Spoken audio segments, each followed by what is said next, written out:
Bueno,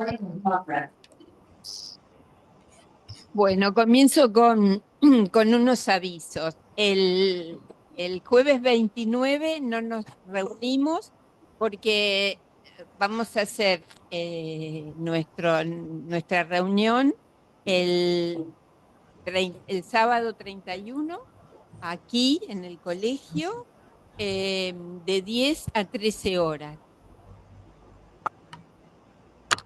¿No me escuchan?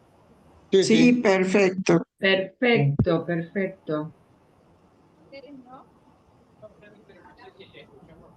A nosotros escuchamos, pero los que están ahí no escuchan. Ah, continúo. Es la reunión donde vamos a reelaborar los plenarios que tuvimos hasta ahora y es un trabajo y una producción colectiva. Creo que ya avisaron los que van a asistir, pero si hay alguna persona que todavía no lo hizo, le pedimos que lo confirme. Así que bueno. Eso en primer lugar. Y el 5 de junio el plenario va a estar a cargo de Silvia Wickins. Bueno, ahora voy a presentar, voy a presentar a, creo que lo conocemos, pero lo voy a presentar. Juan, bueno, Juan Carlos Perone, psicólogo, psicoanalista, miembro fundador del Colegio de Psicoanalistas y varias veces presidente de esta institución. 3, ¿no? Bueno, para mí son varias. Bueno, vamos a escuchar tu trabajo, tu producción acerca de la producción de subjetividad. ¿Se escucha bien? Adelante. Bueno, eh, mi producción acerca de la producción de subjetividad. Me impuse tratar de tematizar lo que suele denominarse producción de subjetividad, que involucra centralmente al yo como instancia de la tópica. Considero que al respecto se hace necesario articular con desarrollos de las ciencias sociales que aportan valiosos conocimientos para enriquecer nuestra perspectiva al respecto. Primero, algunos esbozos para acercarnos a la problemática mencionada. Los llamaría ocurrencias, que surgieron en mí inicialmente y sin ningún orden sistemático, incitadas por la tarea que tenía que afrontar, darle un contenido a la cuestión que el título impone. Me encontré pensando en lo que suele ocurrir con los niños pequeños cuando alguno de los adultos primordiales los lleva a la plaza. Imaginemos que ese adulto bien puede ser la madre y que el lugar específico de la plaza es uno de esos areneros donde los chicos juguetean. La atracción que ejerce, en el mejor de los casos, la presencia de otros niños jugando, hace que el que opera como personaje de mi representación se vaya alejando de su madre interesado, atraído por el mundillo de los otros pequeños entretenidos en su juego. Claro está que a pesar de quedar de algún modo atrapado por la actividad de sus pares, no deja de a ratos de volver la cabeza para asegurarse que la madre está ahí y mirándolo. Hay una tensión entre el evidente atractivo de ese micromundo exterior con el que activamente se va integrando y que lo aleja sin que se dé cuenta del otro primordial, pero debe asegurarse de a ratos que la mirada materna, de la que todavía depende para afirmarse en su existencia, sigue pendiente de él. Freud habla de la identificación primaria al referirse a la relación afectiva directa e inmediata con un objeto. Solo soy si soy reconocido por una autoridad amada, constituido por el reconocimiento amante del tercero. Con ella se iniciaría la cultura. Es el yo el que puede sentirse a sí mismo como indefenso en el mundo. El relacionarse con esa sociedad circunstancial, levanto el micrófono. En el relacionarse con esa sociedad circunstancial instituida por esos otros niños, articulando un comportamiento que, ¿se escucha bien? Que implicará una especie de negociación de hecho entre ellos para seguir para seguir un rato jugando juntos. Hay ya un entreverarse con el mundo exterior, sus atractivos y exigencias, y el posible esbozo de una identidad que se irá afirmando en relación con esos pares si se reproduce la situación que describo periódicamente, dependiendo, claro está, que la madre registre que su niño la pasa bien con sus nuevos amiguitos. Esta experiencia repetida presupone la vida ciudadana, la existencia de parques o plazas, la habitualidad de llevar a los niños a esos lugares, por lo tanto disponibilidad de tiempo del adulto a cargo, sintetizando un cierto modo de vida sociocultural. Julia Kristeva, en un interesante trabajo sobre la creencia, plantea que los niños se muestran jubilosos si se los levanta en brazos. Si se los eleva al lugar del adulto, se generaría, dice, la fantasía de estar ocupando una posición que los preserva de la angustia de indefensión. Si damos por cierta esta proposición, bien podemos pensar que tiene alcance antropológico, porque siempre han existido adultos que se relacionan con su prole.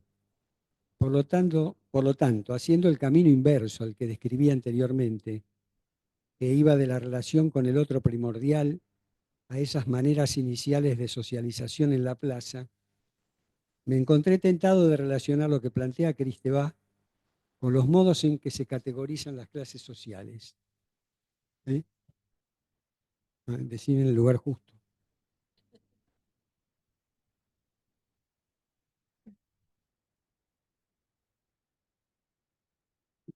Y ahora tengo que empezar de vuelta. Bueno, las clases sociales, digo, sí. Me encontré tentado de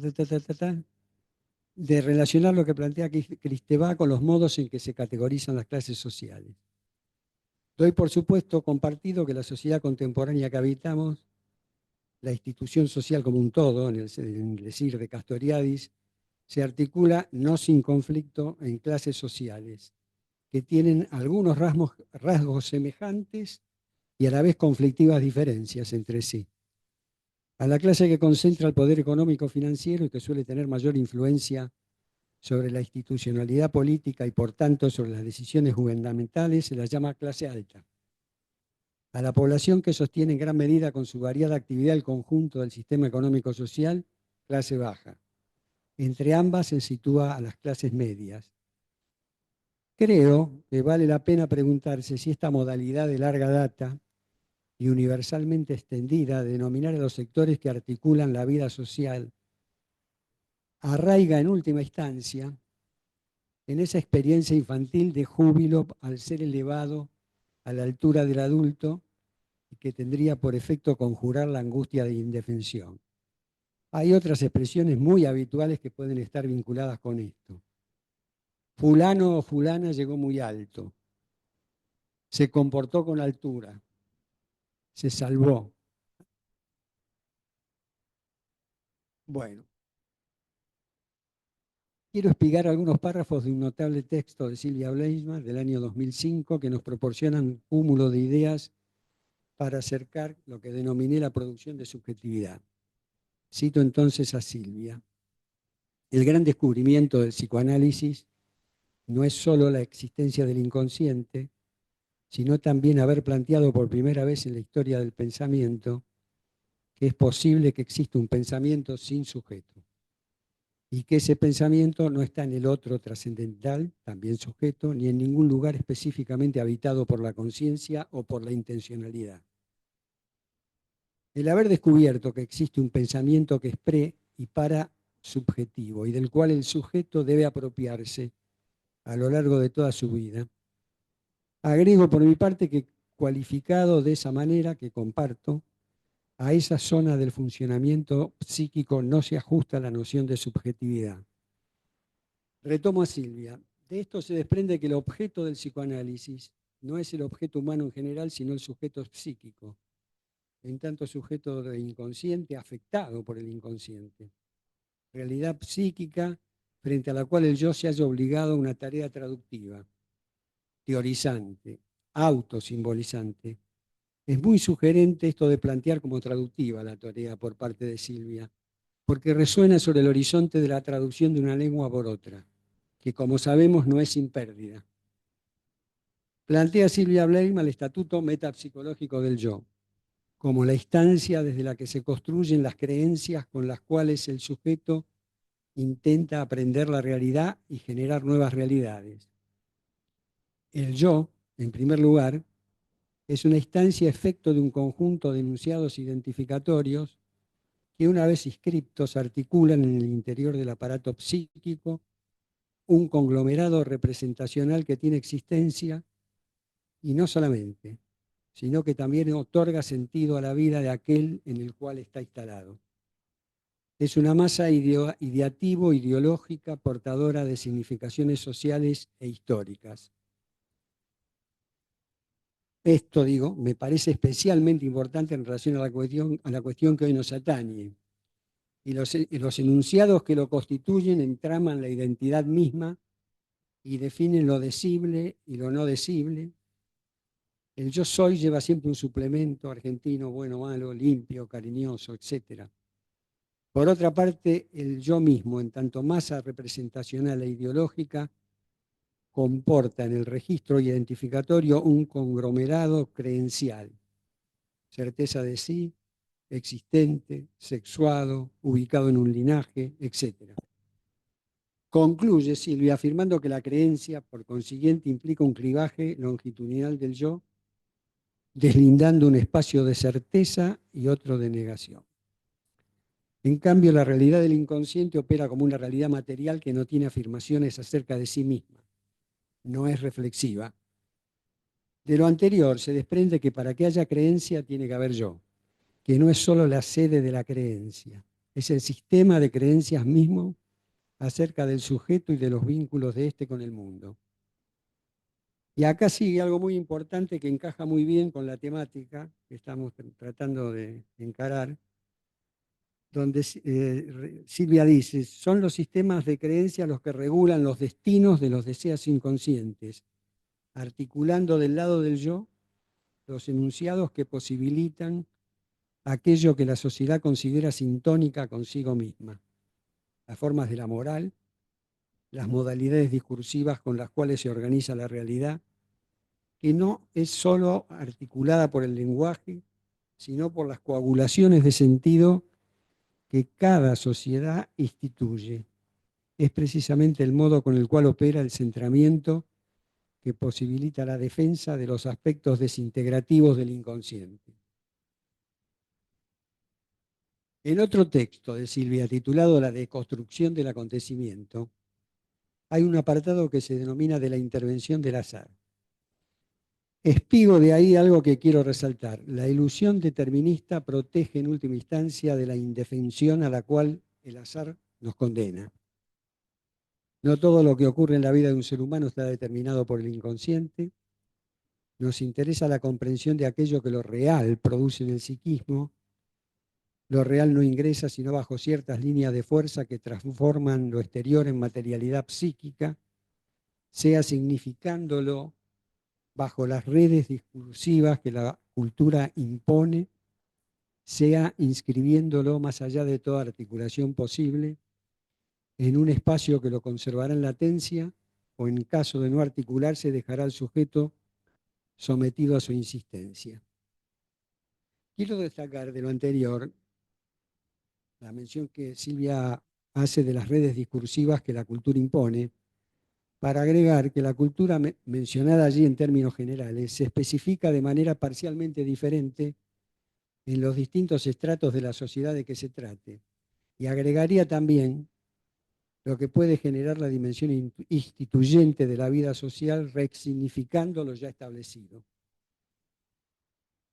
Para un ejemplo de esto recurro a una especie de introducción metodológica que hace Pierre Bourdieu de un texto muy voluminoso cuyo título es La miseria del mundo, que recopila una serie de trabajos de campo, básicamente entrevistas, que se hacen a pobladores de áreas periféricas de grandes ciudades de Francia. Esa introducción lleva por título El espacio de los puntos de vista y creo que se relaciona con los diferentes estratos de la vida social que mencioné. Le cedo entonces la palabra a Bourdieu. Para comprender qué sucede en lugares que, como las urbanizaciones, entre paréntesis monobloc situados fuera de las ciudades, o los conjuntos urbanísticos, creo que se refiere ahí a barrios construidos para alojar familias, y también en muchos establecimientos escolares, es que reúnen a personas a las que todo separa, obligadas a las que todo separa, obligadas a cohabitar, sea en la ignorancia o en la incomprensión mutua, sea en el conflicto, latente o declarado, con todos los sufrimientos que resulta de ellos.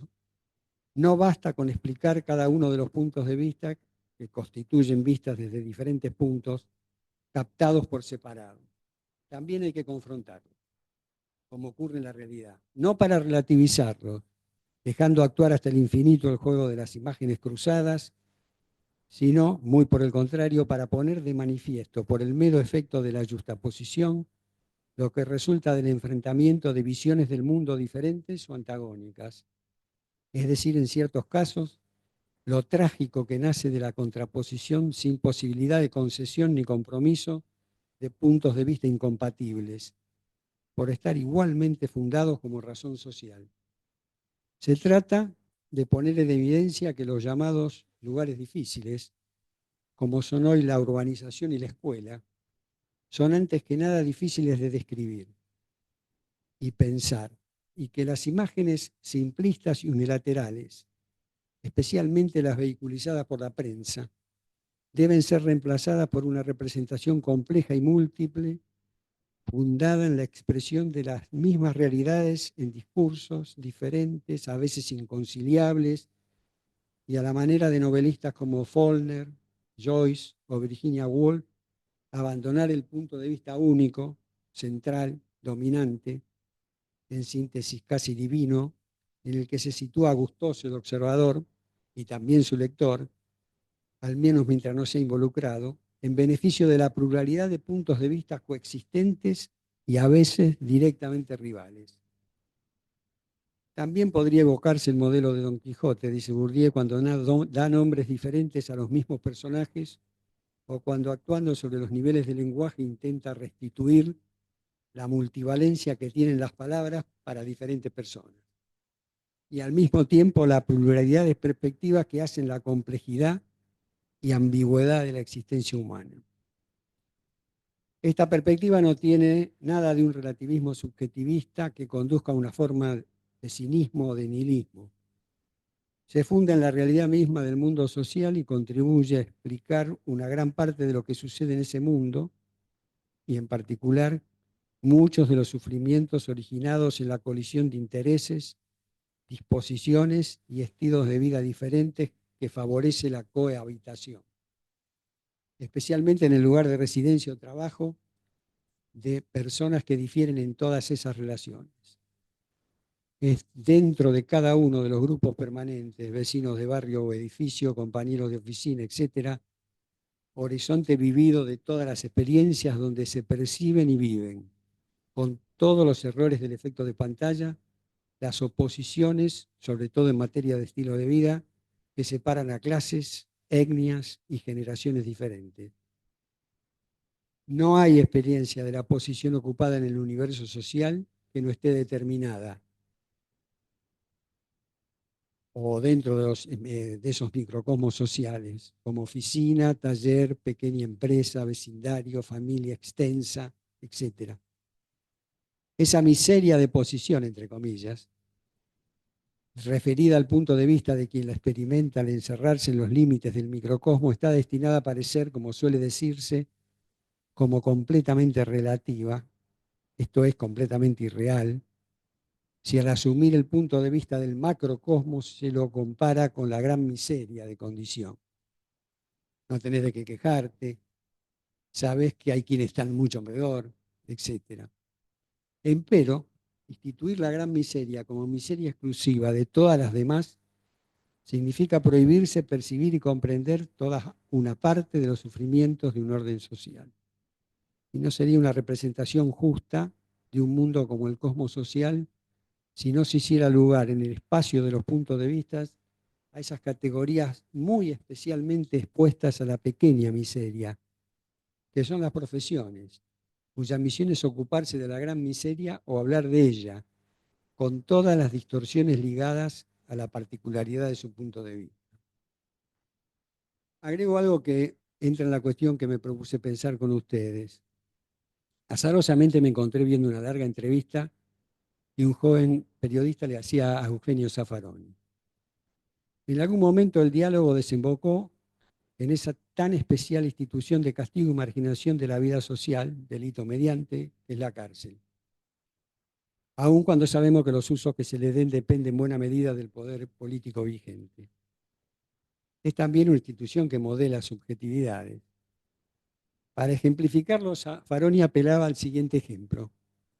Cuando un joven es castigado con prisión por robo, cuando entra a la cárcel y los presos le preguntan por qué lo metieron dentro, contesta porque robé.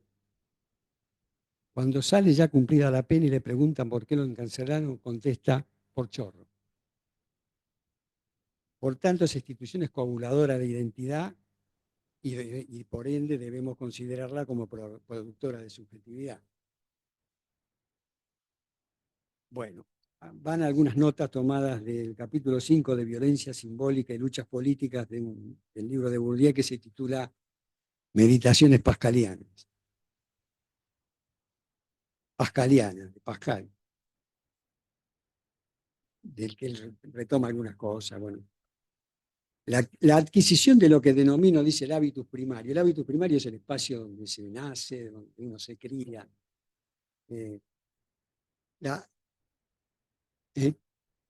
Subo un poco. Bueno, la adquisición de lo que él domina hábitus primario en el seno de la familia, entiéndase por hábitus, modo de ser o hacer, no tiene que ver con un proceso mecánico de mera inculcación impuesta por la coerción.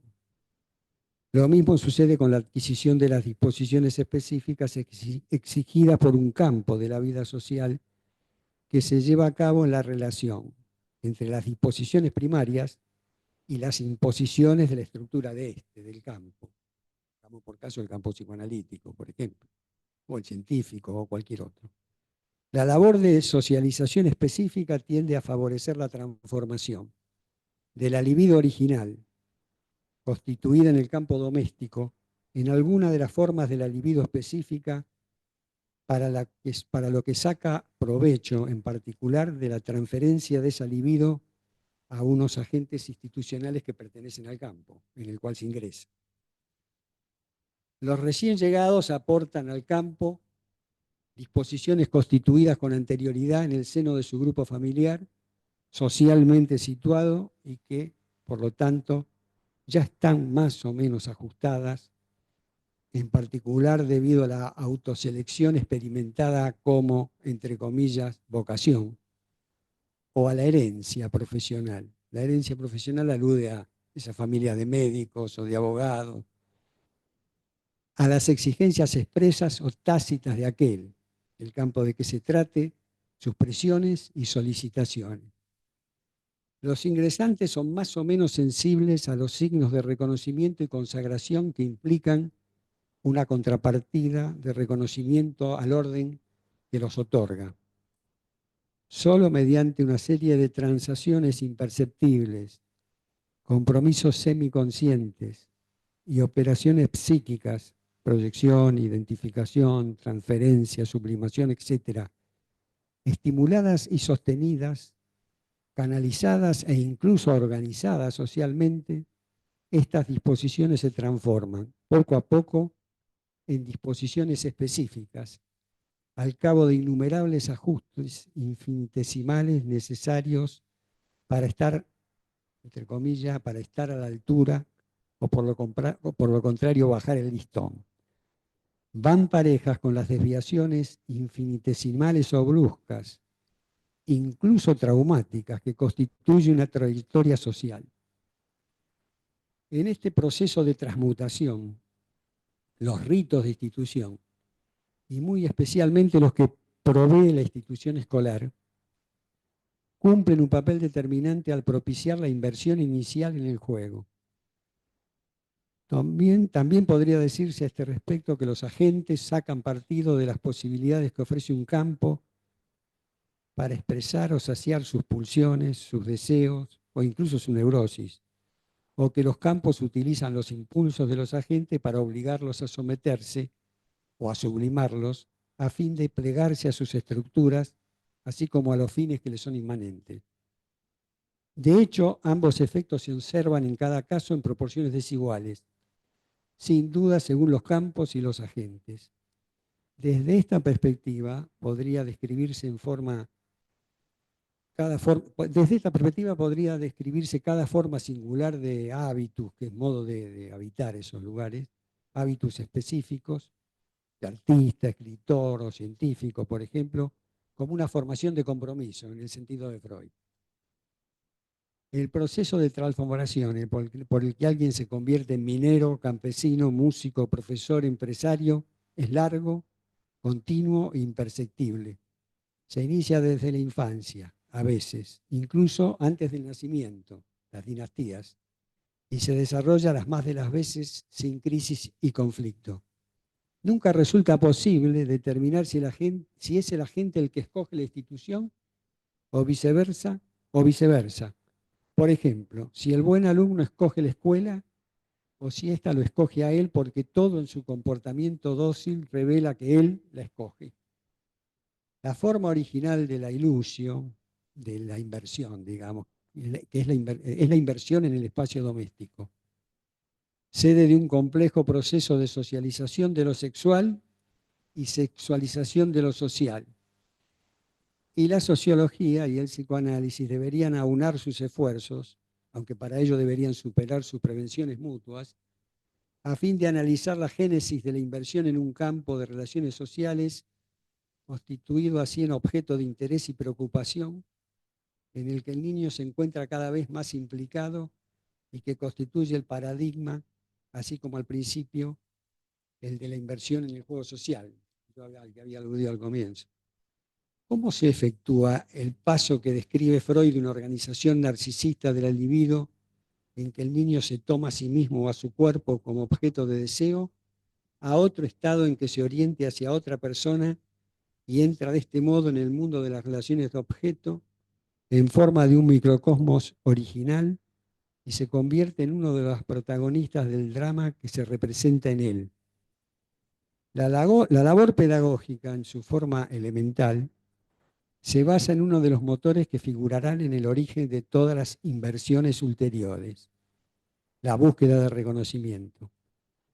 Perdido, por así decirlo, en los demás, perdido de los demás, el niño solo podrá descubrir a los demás como tales, a condición de descubrirse a sí mismo como sujeto, para el que existen objetos que tienen la particularidad de poder considerarlo a su vez objeto.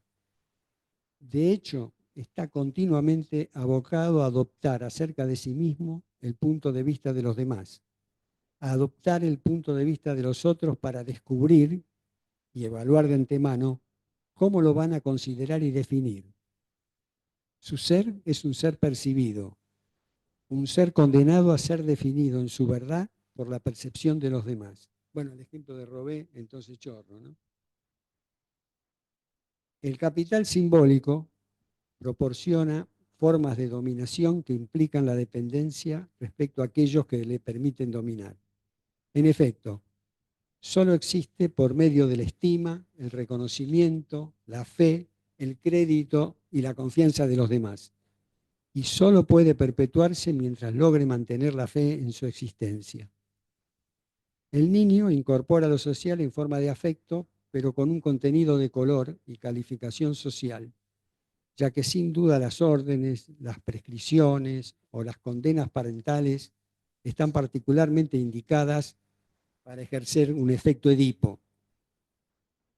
Pero los efectos sociales del factum familiar, entendido como el conjunto de juicios positivos o negativos emitidos sobre el niño exposiciones performativas del ser del niño que hacen que exista lo que exponen, el conjunto de censuras silenciosas impuestas por la propia lógica del orden doméstico como orden moral, no serían tan poderosos ni tan dramáticos si no contuvieran una carga exagerada de deseo y si, propiciados por la represión, no estuvieran sepultados en lo más profundo del cuerpo, donde están grabados en forma de culpabilidad, de fobias o en una palabra, de pasión. Especialmente estimulado para entrar en la ilusio original, que sería la inversión original, traducido, cuya sede es el universo familiar. Al mismo tiempo serán más sensibles al hechizo de los juegos sociales que les están socialmente reservados y que tienen como apuesta una u otra de las diferentes formas de dominación. Pascal dice que la costumbre hace la autoridad y recuerda sin cesar que el orden social es el orden de los cuerpos, la habituación a la costumbre y la ley, que la ley y la costumbre producen por su propia existencia y persistencia hasta en lo esencial y al margen de cualquier intención deliberada, para imponer un reconocimiento de la ley basada en el desconocimiento de la arbitrariedad que preside su origen. La autoridad que el Estado está en condiciones de ejercer se halla sin duda reforzada por el augusto aparato que despliega, en particular mediante la institución judicial.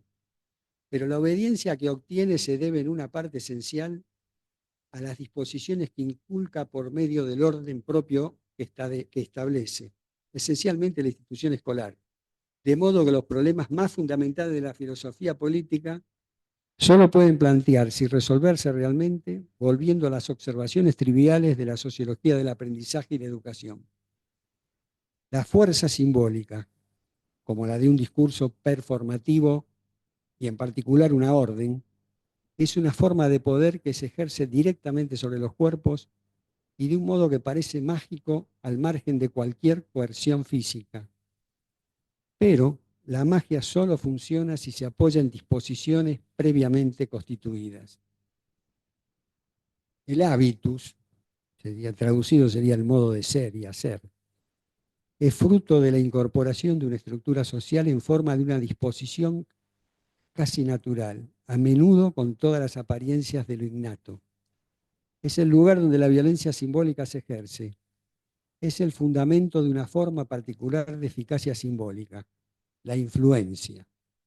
Yo puse entre paréntesis, tené cuidado, hijo, con las malas influencias. En general, la eficacia de las necesidades externas se apoya en la eficacia de una necesidad interna. El reconocimiento práctico, a través del cual los dominados contribuyen, a menudo sin saberlo y a veces contra su voluntad, a su propia dominación, al aceptar tácitamente, por anticipado, los límites impuestos, adquiere a menudo la forma de la emoción. Lo leo de vuelta, está mal leído. El reconocimiento práctico a través del cual los dominados contribuyen, a menudo sin saberlo y a veces contra su voluntad, a su propia dominación, al aceptar tácitamente, por anticipado, los límites impuestos, adquiere a menudo la forma de la emoción corporal, vergüenza, timidez, ansiedad, culpabilidad, con frecuencia asociadas a la impresión de regresar hacia relaciones arcaicas, las de la infancia y el universo familiar. Se revela en manifestaciones visibles como el sonrojo, la turbación verbal, ¿qué dije? Perdí. La turbación verbal, la torpeza, el temblor, otras tantas maneras de someterse, incluso a pesar de uno mismo y contra lo que pide el cuerpo, al juicio dominante. Otras tantas maneras de experimentar, a veces en el conflicto interior y la fractura del yo, la complicidad oculta que un cuerpo, que se sustrae a las directrices de la conciencia y la voluntad, mantiene con la violencia de las censuras inherentes a las estructuras sociales. James Baldwin, que es un dramaturgo y escritor norteamericano negro, explicaba que antes que el niño negro haya percibido la diferencia entre negros y blancos, y mucho antes aún que la haya comprendido, ha empezado a reaccionar contra ella, a reaccionar a ella. Todos los esfuerzos de sus padres para prepararlo para un destino del que no pueden protegerlo, lo determinan secretamente en el temor a empezar a esperar, saberlo, su castigo misterioso e inexorable. Más allá de la autoridad de sus padres, hay otra, anónima e impersonal, infinitamente más difícil de satisfacer y de una terrible crueldad. No se sabe dónde está ese límite ni en qué consiste, lo cual es de por sí atemorizador, pero el miedo que nota en la voz de sus padres resulta más atemorizador todavía. La violencia simbólica es esa coerción que se instituye por mediación de una adhesión que el dominado no puede evitar otorgar al dominante y por tanto a la dominación, cuando solo dispone para pensarlo y pensarse, para pensar su relación con él, de instrumentos de conocimiento que comparte con él, al no ser más que la forma incorporada de la estructura de la relación de dominación. Hacen que ésta se presente como natural, o en otras palabras, como los esquemas que pone en función para percibirse y evaluarse, o para percibir y evaluar a los dominantes. Son fruto de la incorporación de las clasificaciones de estos, que así quedan naturalizadas, cuyo fruto es su ser social. Termino con esto ahora. Y creo que se articula de algún modo con algunas cosas de lo anterior. El narcisismo de las pequeñas diferencias. Hay una película que ya tiene unos cuantos años y que se tituló Ser digno de ser. El título ya insinúa que no basta ser, es decir, existir. Algo del orden de la dignificación debe convalidarlo. Su temática se vincula con la historia de los judíos falasas etíopes que ansiaban llegar a Jerusalén. Entre ellos hay una mujer, Ana, en una aldea de Sudán, que padece la muerte de su hijo. También está en el lugar una madre cristiana que quiere salvar a su hijo, Hushin, de la miseria e insalubridad de la región. El Estado de Israel inicia un operativo de salvataje de la población judía. La madre de Hushin envía a su hijo de 9 años con Ana hacia Jerusalén, que lo hará pasar por judío, adiestrándolo previamente con la invención de una historia de vida que convalide esa identidad inventada. Ya en Israel, Hushin es adoptado por una familia judía de origen francés que vive en Tel Aviv. En esta nueva vida, le toca afrontar dificultades ventiladas con las personas de su país de residencia, actitudes de discriminación racial relacionadas con su tez marrón oscuro y sospechas de su entorno sobre su verdadera religión. Por tanto, el proceso de transculturación no va a ser nada fácil para él. En particular, suele andar descalzo, aún en los lugares más inapropiados. Esto genera una conversación con su padre adoptivo, en el que éste pasa a enumerarle cuáles son las normas y las costumbres irrenunciables que estructuran su nueva familia, y Hushin consiente en aceptarlas. Esta especie de renovado contrato, en el que se incluye para cumplirlo, creo que podría ser un buen ejemplo de lo que Piero Lanier denomina el contrato narcisista, como un aspecto central del lazo de los que conviven duraderamente. La familia es el ejemplo más pertinente. Con la diferencia que más que ser formulado se va tejiendo paulatinamente en el convivir de los integrantes de una familia con padres e hijos y eventuales más parientes.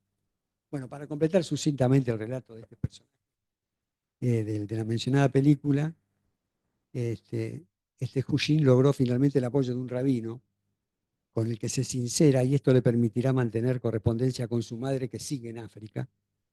Un tiempo después armará una pareja, creo recordar que se va a estudiar a Francia, se recibe de médico y se incorpora a una organización denominada Médicos del Mundo, y después de un largo periplo visitará a su madre que sigue viviendo en la región en la que él nació.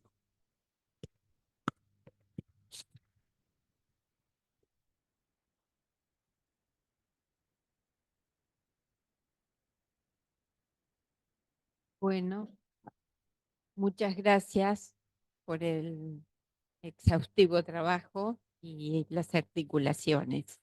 Bueno, abrimos a las preguntas, a los comentarios.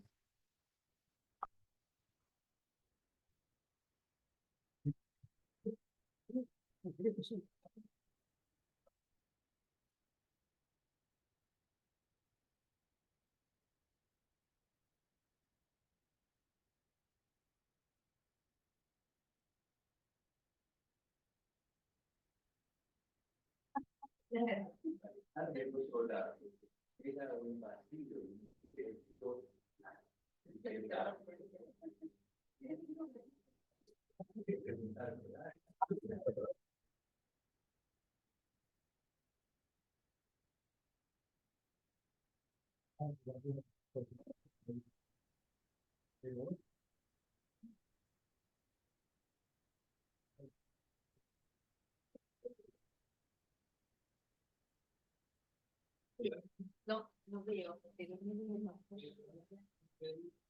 Sí, sí.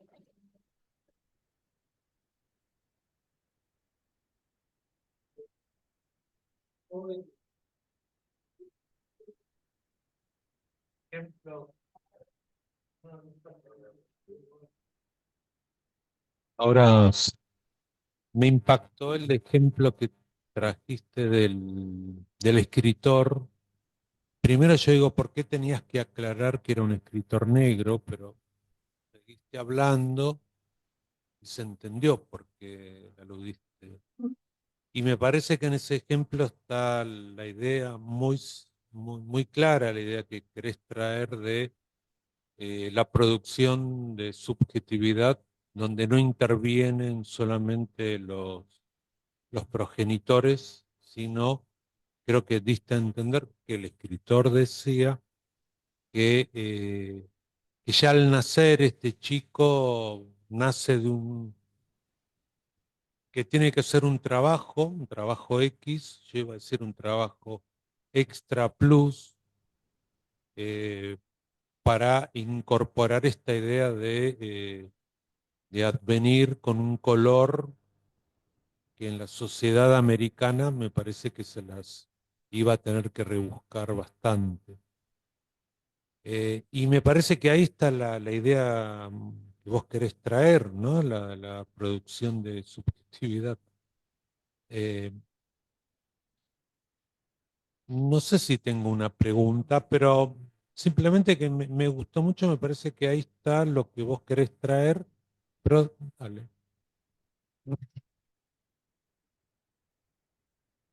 No, que sí, es como vos decís, digamos, lo trae al nacer, pero porque le toca nacer de unos padres que son negros como él y que han asimilado, digamos, el lugar de dominación que implica ser negro en esa sociedad. Con lo cual, viste que él dice ahí que James Wilding, que es un autor, en realidad es un escritor y un dramaturgo que se ha ocupado de la cuestión negra en su propio trabajo.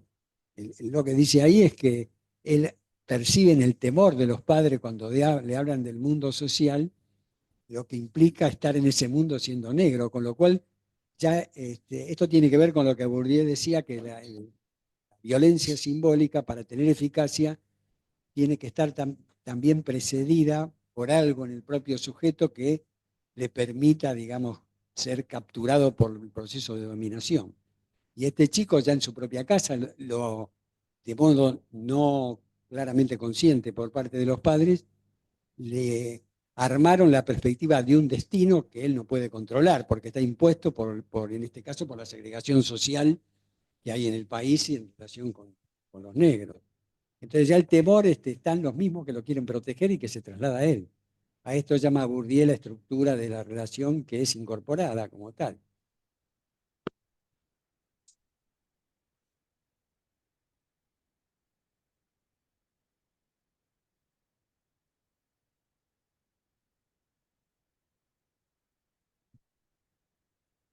Eh, quiero hacer un recorrido a ver si entendí bien lo que estás tratando de plantear.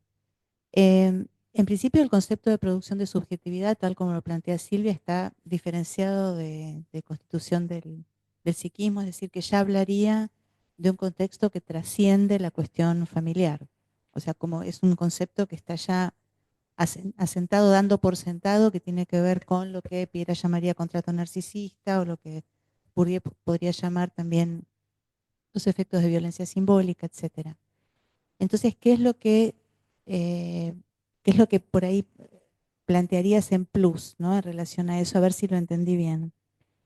Lo que estás tratando de transmitirnos es que ese contexto no es suficiente, pensar en un contexto no es suficiente para entender un fenómeno vinculado con la producción de subjetividad, sino que hay que atender a especificidades muchísimo más cercanas en la experiencia del sujeto cuya producción de subjetividad estamos tratando de entender, por ejemplo, pertenencias de clase, pertenencias raciales, etcétera, pero digamos modos de estratificación de una experiencia donde no alcanza la época, donde no alcanza el contexto urbano, nacional, etcétera, general, sino que los factores que constituyen eso que llamaremos producción de subjetividad están mucho más cerca de la experiencia del sujeto que lo que podríamos pensar en términos generales. Más o menos de eso se trata. A ver si puedo.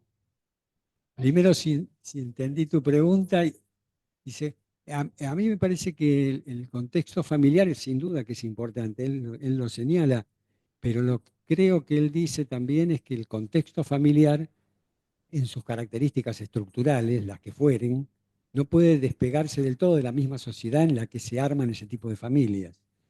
Entonces, hay una cierta, por eso él dice de que la dominación que el niño cuando crezca y se vaya incluyendo en la sociedad encuentre, se va a aprovechar de las disposiciones que ya trae del propio contexto familiar, y que también es atravesado por esas combinaciones de la sociedad y la cultura. Por eso toma el ejemplo del escritor de Baldwin, del dramaturgo negro, que habla de que el niño negro a poco de nacer ya hay disposiciones que se le inculcan en el hogar por parte de los padres, casi sin darse cuenta del lugar que le va a tocar en la sociedad, pero a su vez uno podría decir, desde el punto de vista de Bourdieu, que esos padres hacen eso porque esos padres que también son negros, su propia manera de entender la negritud y lo que esto implica, está condicionado por la sociedad en la que hay como un rulo ahí que se arma de ida y vuelta entre las disposiciones que se gestan en la familia original y lo que la familia original inculca, en este caso en el niño negro, y lo que la familia original, por vivir en un ambiente más amplio, también fue influida por lo que ahí pasa. Y entonces trata de orientarlo al chico para que cuando crezca tenga herramientas para enfrentarse con ese medio, pero al mismo tiempo le está induciendo, digamos, el lugar que los negros tienen que tener en ese lugar. No, siguiendo lo que estás trayendo, el ejemplo que vos das de ser digno de ser, me parece que obliga a ese chico. No, la verdad, nunca voy a saber si vi o no vi esa película porque me hablaron tanto y yo no me la acuerdo. Pero me parece que ahí obliga a hacer como un segundo movimiento. Un pibe negro que nació en Sudán o en Etiopía es transculturado a Israel y es obligado a hacer un trabajo de, no sé si llamarlo judaización y dejando atrás ese origen, o sea, el, el ser, el ser digno de ser etíope al ser digno de ser israelí. Que de paso agrego que cuando yo hice un primer viaje, llegué a Israel, me tocó verlos a los sí, etíopes, y me impactó, pero tremendamente, ver a los etíopes en el muro de los lamentos. Era un contraste tremendo y yo en vez de mirar al muro de los lamentos, que no me interesaba ni medio, me pasé contemplando a estos negros que yo decía, bueno, ¿qué tienen que hacer acá? Pero bueno, digamos que se fueron. Sí, sí, sí. Pero en realidad el chico ese no es etíope. Ese chico no es un etíope judío, claro. La madre, para salvarlo de la miseria, se lo da a una madre etíope judía que va a ser levantada por el ejército israelí en ese proceso de evacuación para preservar a esa gente. Se lo da para que pase por judío, pero en realidad no lo es. La mujer que acepta llevarlo, cuyo hijo había muerto, que sí es una etíope judía, es la que le arma una historia, lo ayuda a armar una historia en el viaje como para que él pueda hacerse pasar por judío y ser adoptado por una familia en Israel. Bueno, después siguen todas las peripecias que le tocó vivir, etcétera, etcétera.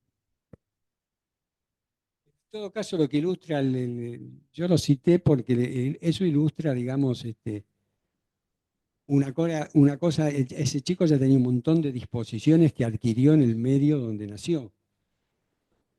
Claro, y después tiene que incorporar el modo de vida de esa familia israelí que decide adoptarlo, pero que le impone. En algún momento hay una escena en la película donde pone con enojo el padre, mira, acá vivimos de esta manera, algo así como te acogemos, pero vos tenés que acomodarte al modo de funcionamiento familiar que tenemos. Y el chico termina aceptando de alguna manera porque no le queda más remedio. Y le sirve eso también, no es que lo haya perjudicado, pero ahí hay una tensión muy grande y ese intercambio con el padre, en el que el padre establece las reglas del juego, es algo así del orden del contrato narcisista. Quería por ahí retomar algo, a ver de nuevo si lo entendí. Una de las cuestiones que discutíamos el año pasado, creo, cuando fuimos delineando el tema de este año, era hasta qué punto se puede sostener una diferencia radical entre lo que llamamos constitución del psiquismo y lo que llamamos producción de subjetividad. Y suponíamos que había quizás una diferencia metodológica que podía pensarse, pero que en términos de cualquier modelo de historización del sujeto íbamos a encontrar puntos de confluencia entre los dos fenómenos. Quizás digamos, tu presentación va intentando marcar esos puntos de confluencia cuando en las citas de Bourdieu traes las consecuencias emocionales de esos diferentes modos de pertenencia, como los miedos, la culpa, la vergüenza, la humillación, eh, emociones que a veces tienen que ver con aspectos muy primarios del aparato psíquico, están vinculadas con esas otras experiencias macro sociales, como que no existe esa zona de diferenciación. También lo traes cuando en la película, esto que retomaba Dani también y lo que explicas vos, que es que en definitiva eh, esto que lo constituye termina siendo lo que originariamente era, y esa otra propuesta que al modo de una otra violencia simbólica se le impone para sobrevivir, y la marca del miedo a la muerte y la supervivencia, vaya si no va a parar a cuestiones vinculadas con la constitución del psiquismo, ¿no? Que no están en ese otro lugar donde uno pensaría en producción de subjetividad. Creí seguir las citas que traíste de Bourdieu. Me costaba el enlace con la primera parte, o sea, entendí la primera parte y las citas de Bourdieu, pero quiero tratar de entender si en la primera parte lo que planteabas era que en ese campo en donde confluyen constitución del psiquismo y producción de subjetividad también se encuentran las estratificaciones sociales, ese modo de clasificar a los sujetos como pertenecientes a diferentes estratos sociales, una forma relativamente artificial o no, que hace justicia descriptiva a los diferentes modos de vida. Y por otro lado, si el ejemplo que traías vos al principio de ese niño que se va desprendiendo, del niño que se va desprendiendo de la madre, intenta plantear un camino inverso, digamos, él aproximándose a un mundo social que en realidad opera como desprendimiento de aquello que lo originó, a contrapelo de ese otro camino que es como hay algo de ese contexto que lo determina, de lo cual no se puede desprender, ¿no? O sea, la primera parte del trabajo hablabas de un niño que va a la búsqueda de esas experiencias por fuera del seno materno, del seno familiar, y que lo terminan constituyendo, mirando a la mamá, efectivamente, sin perder la raíz, por supuesto, ¿no? Pero después marcas en realidad el modo... Empiezo por ahí, porque en eso que se me ocurrió, eso fue una ocurrencia mía, ponerlo el arenero y eso. El niño es atraído por la presencia de otros niños y se va alejando de la madre casi sin darse cuenta, digo yo ahí, porque lo entusiasma lo que están haciendo los otros chicos. Pero está en el arenero porque lo llevó la madre. Si la madre no lo hubiera llevado, no estaría en el arenero. Por eso digo sobre el final de que, bueno, para que ocurra esto tiene que ser una ciudad donde haya plazas, areneros y algún adulto que tiene ganas y puede, tiene tiempo de llevarlo a la plaza, inclusive hasta pensando que ahí se va a encontrar con otro chico y le va a hacer bien, qué sé yo. Uno puede poner en la cabeza de esa madre que inventé cualquier cosa, pero algo de esto debe haber de algún modo, porque además sí, por ahí esa madre también de chica la llevaron a la plaza, digamos, y sabe lo que es una plaza y qué posibilidades hay. Así que están las dos cosas, digamos. El chico se encuentra con otros niños y se entusiasma y la curiosidad lo acerca a esos chicos con algún cuidado de no alejarse demasiado de la madre al principio. Posiblemente si lo lleva varias veces la madre, llega un momento que deja de mirar para atrás para ver si la madre lo sigue sosteniendo con la mirada. Pero no cabe duda que ya está la impronta del adulto, porque por algo lo llevó y con idea de que eso le iba a gustar y que iba a poder jugar, porque no lo llevó a tomar sola al arenero, donde hay otros chicos. Así que hay una dialéctica ahí, ¿no? Entre lo que el chico puede, y eso se ve solamente ahí, de acuerdo a lo que haga, y lo que la madre pudo haber pensado si uno le preguntara por qué lo llevas. Bueno, por tal y tal cosa, en fin, no sé, no importa. No sé si te contesté, pero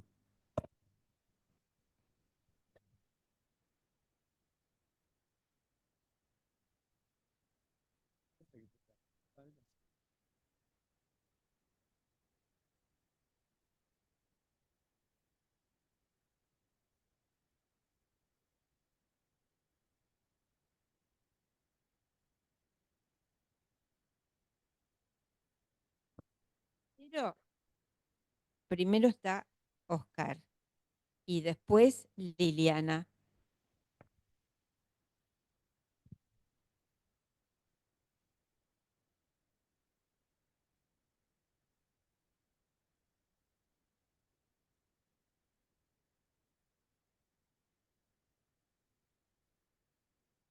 Hola, sí. Eh, sí, a mí me pasó algo parecido que lo de Mariana, ¿no? Hay como dos cuerpos de exposición, ese más específicamente relacionado con los planteos de Silvia, y después todo el universo de Bourdieu que plantea muchos campos, educativos, jurídicos, etcétera, etcétera. Este,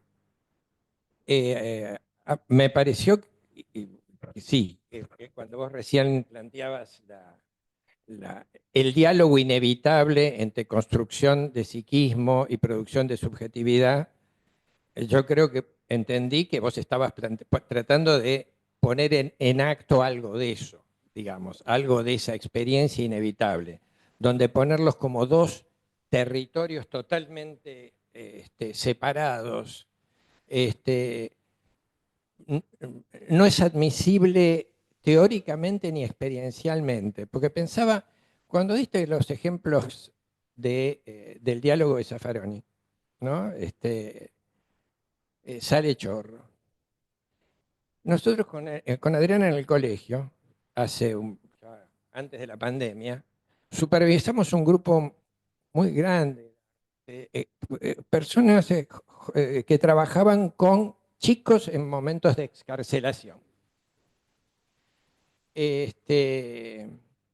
Y un hecho, la entidad traían situaciones clínicas y una de las situaciones particularmente llamativas era chicos que no querían salir del instituto. Es decir, que querían quedar siendo chorros. Es decir, siendo chorros en la identidad de aquellos que en la cárcel los hacían chorros. Y lo interesante es en qué medida la paradójica producción de subjetividad está en el interior de esa identidad chorra.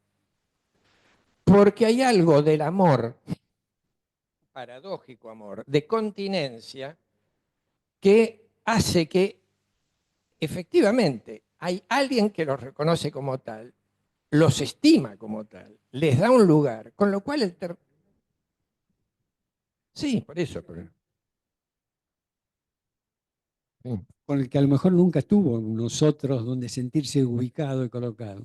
Pero entre otras cosas, me parece ahí que sí, la cuestión de la construcción de la subjetividad empieza a tener un peso. Porque ahí entra a jugar qué tipo de construcción de subjetividad más o menos precaria hace que al mismo tiempo necesite, en cierta medida, alguna búsqueda, muchas veces desesperada, de alguien que lo aloje, aunque ese que lo aloje esté en el territorio de lo delictivo. Hace años en un texto sobre los chicos chorros, yo hablaba de el ser para la muerte de los chicos, pero no en términos heideggerianos, sino de aparecer en los diarios. Es decir, el minuto de gloria, de fama, de Warhol, no, era solo producir un hecho delictivo en términos de soy ahí. Con lo cual uno dice, esas inscripciones, ¿en qué medida después se transforman fueron inscripciones muchas veces secundarias en una generación? Pero en la siguiente, ¿en qué medida empiezan a transformarse en elementos de la construcción de la subjetividad, construcción de subjetividad de la generación siguiente? Es decir, esta transmisión de los negros expulsados, rechazados, marginados, etcétera, etcétera, se inscriben las primeras modalidades en las cuales el niño y la madre se vinculan entre sí. Con lo cual, hay algo de esa identidad que pudo haberse adquirido en un segundo tiempo del psiquismo, que después a lo largo de generaciones empieza a ser parte de un lugar intrapsíquico mucho más primario. Está en el origen mismo de la cosa, en la forma en que ven los blancos y los negros, en las formas en las que se identifican con los blancos como identidad, en las cuales se consideran y asumen posiciones de sumisión, porque además el otro día estaba viendo una película que les recomiendo, un documental que se llama Enmienda 13, es un documental que está en Netflix, que trata el tema del sistema carcelario.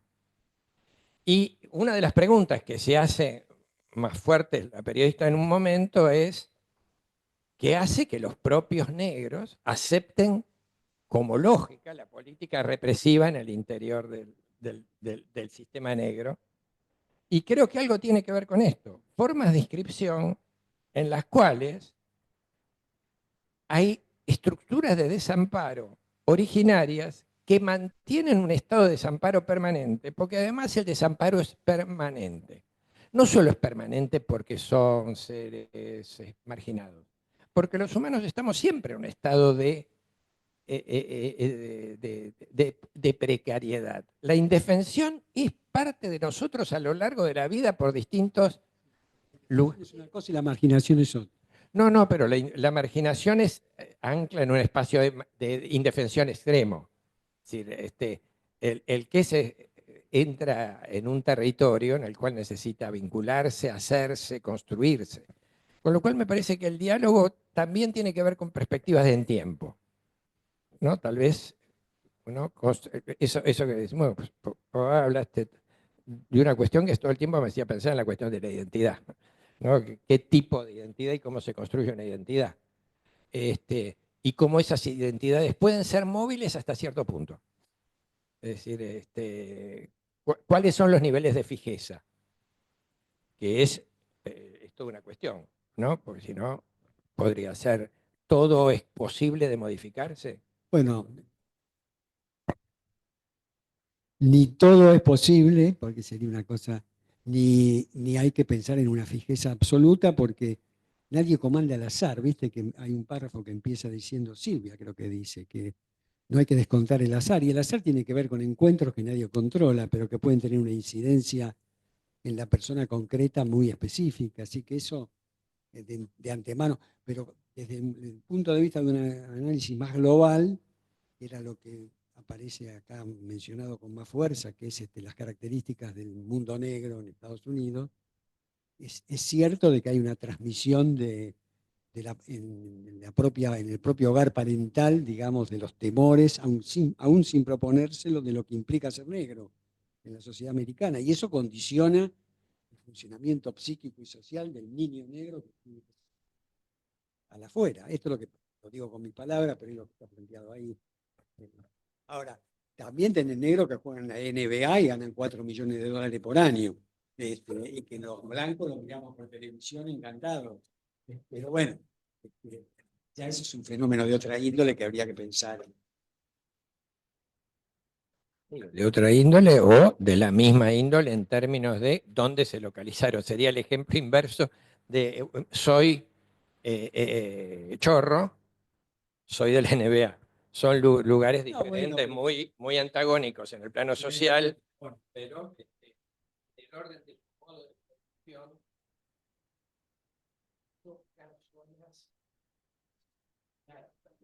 no Sí. sé si Yo creo, perdona, yo creo que no te dije te mencioné lo del NBA, ahora pienso porque hay un fenómeno que a mí me parece que hay que pensar. Hay que pensar en cuanto a las repercusiones que puede tener en los lugares donde se produce y en general por el hecho de los medios de comunicación.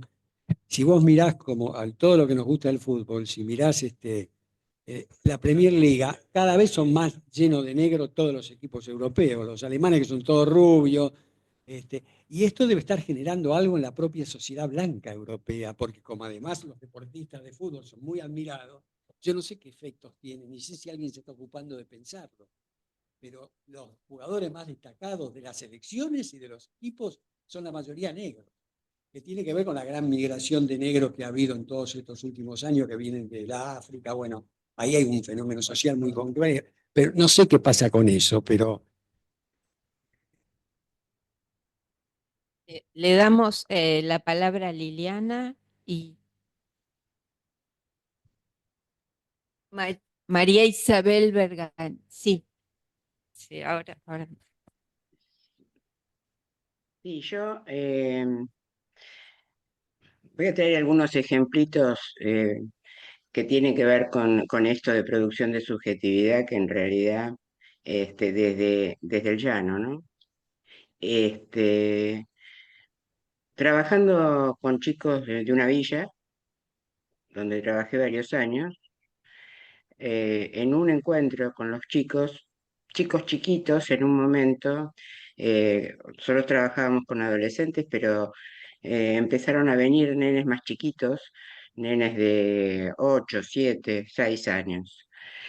En determinado momento eh, surge tu papá de qué trabaja, entre ellos hablando.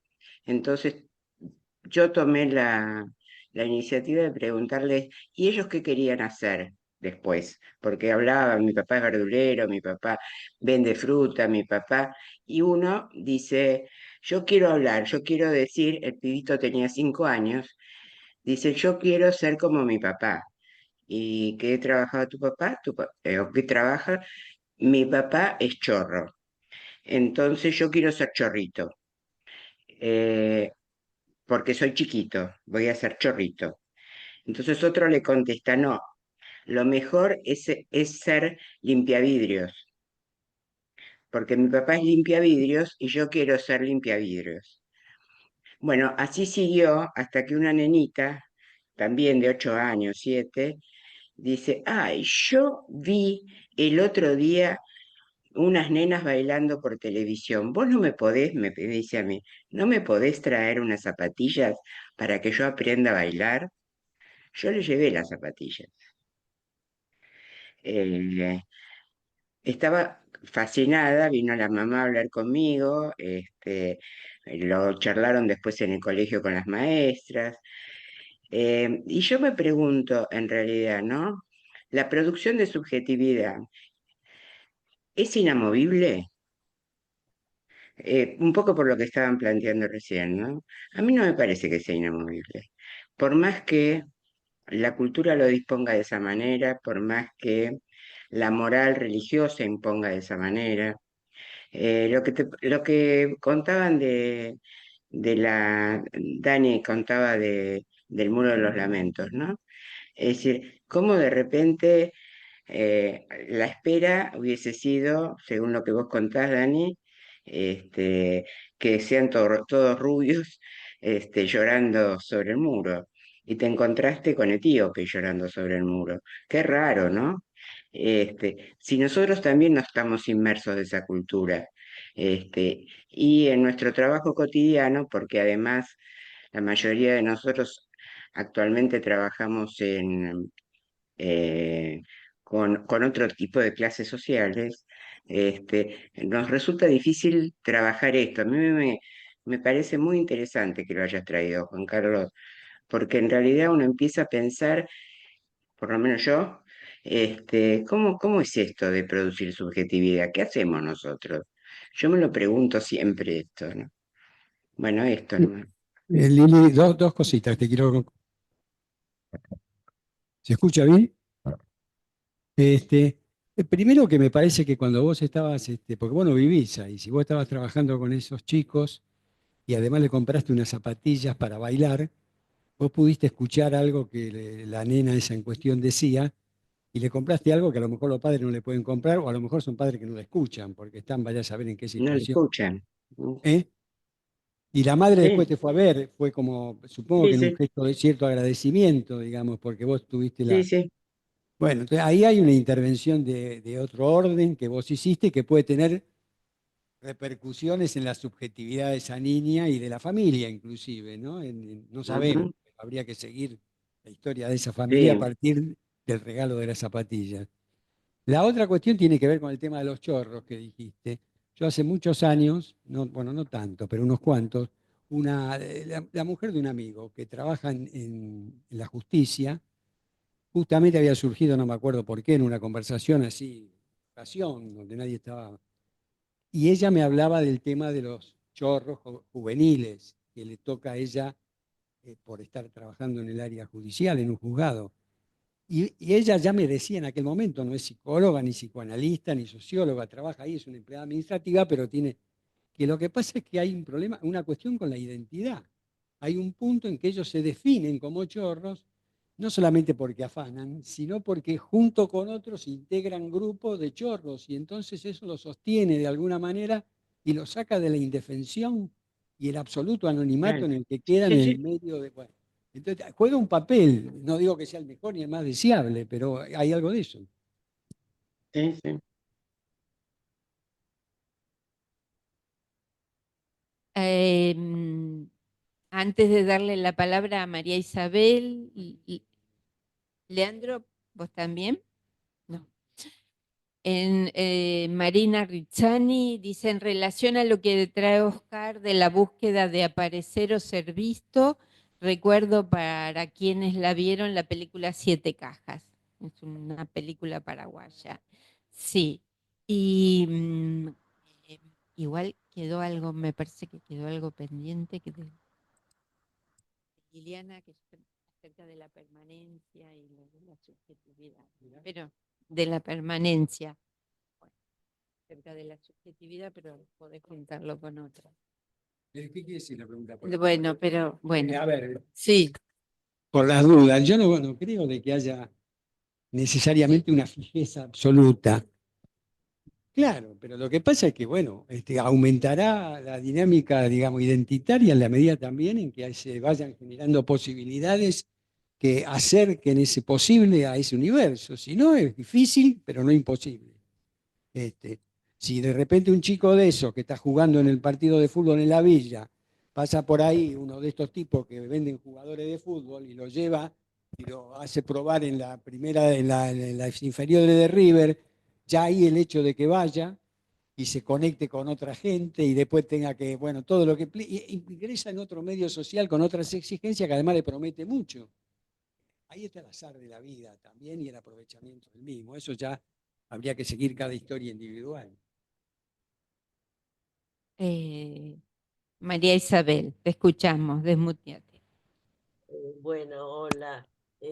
Muy interesante. Me hizo pensar, Juan Carlos, desde que empezaste tu lectura, cuando describías a los nenes en la plaza, se me representó inmediatamente una frase de Winnicott que dice, es un placer esconderse, pero es una catástrofe no ser encontrado. Y lo pensé en relación a una pacientita que atendí hace muchísimos años, adoptada al año y 2 meses, que había sido doblemente abandonada por su madre eh, biológica y luego por un hogar de tránsito que no la retuvo. Que estos padres la quisieron mucho y ella, sus padres, la hijaron, le ofrecieron un tratamiento, la nena amorosa, y ella de niña, en esos años que yo la atendí de niña, cuando traía fotos de los primos o hablaba de la familia, de sus primos, de sus tíos, ella decía que, bueno, su parte penosa ahí era que ella no era parecida, que se veía que no era parecida físicamente a la familia, ¿no? Que todos tenían características comunes entre ellos y ella no. Y curiosamente, después de muchos años, ya siendo adulta, la volví a atender. De niña tenía una prominencia, cada vez tiene un nombre científico, no sé, no lo recuerdo cuál es, una prominencia muy marcada del maxilar inferior que se le fue haciendo cada vez más deformante, le impedía la masticación, la deglución y demás, y además estéticamente ella lo vivía como algo muy, digamos, muy, que la feaba mucho, ¿no?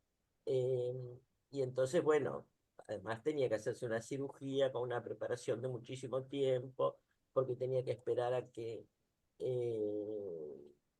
madurara todo su aparato maxilar, bucal y demás.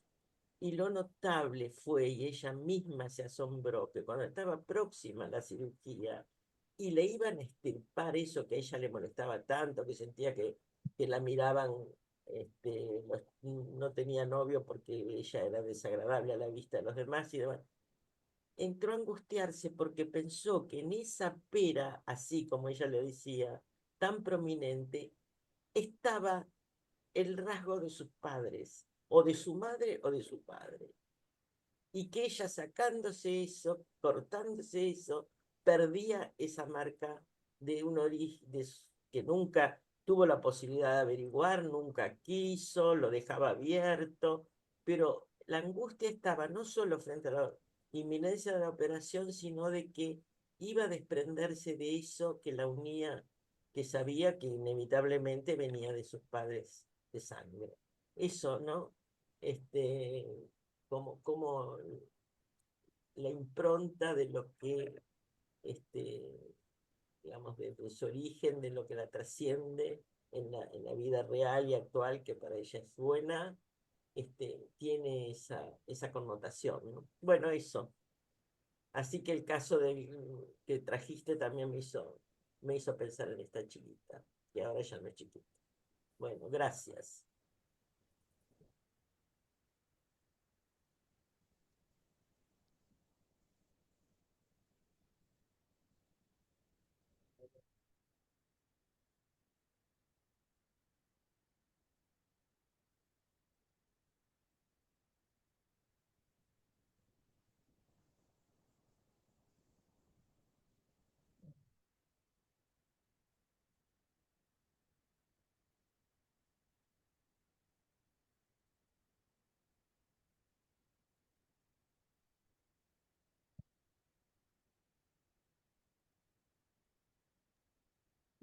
No se escucha, ¿eh? No se escucha lo que dicen.